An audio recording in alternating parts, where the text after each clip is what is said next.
Yep. You thought junior doctors were getting quite a lot of help discreetly from both consultants and hospital executives. Well, in the case of consultants, I don't think it's very discreet at all. I saw consultants on the picket line actually organising the junior doctors and advising them. This is happening all over the country. Now, why is that? It's because the consultants know that for effective 7-day working to actually bring down mortality rates in the way that Jeremy Hunt has been talking about, mortality rates at weekends. It's not just about junior doctors working at weekends, it's about consultants being rostered to work at weekend. Currently, they have an opt-out. Lots of them work at weekend by choice, but they are not obliged to do so. Then there are therapeutic workers at all sorts of medical services that if you really wanted a 7-day operation, well, lots of other contracts would have to be changed as well. So the reason there is sort of solidarity behind the junior doctors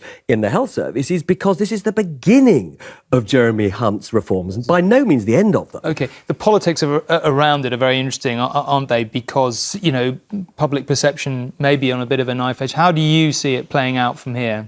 Well, it's very interesting that talking to a government source, he said to me, that the government in general was taking comfort from the positions of much of the newspaper media. Many newspapers have actually launched attacks on what they see as overpaid junior doctors. Interestingly, junior doctors have sort of shrugged this off with jokes on Twitter. But public opinion, according to the latest opinion polls, is very much with the doctors, as you'd expect. I mean, in a sort of basically in a punch-up between politicians and people who save lives, who do you think people are generally going to back? And if it comes to this third strike where accident and emergency would be affected, you think they'll really go for it, the doctors?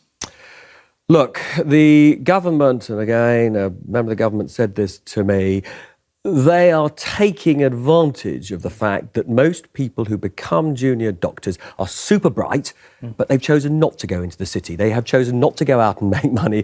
They've chosen to work for the health service. So the government is counting on them not to launch the nuclear option of ceasing emergency cover. We shall see. This is a very dangerous game of brinkmanship. OK, Robert, thank you very much indeed.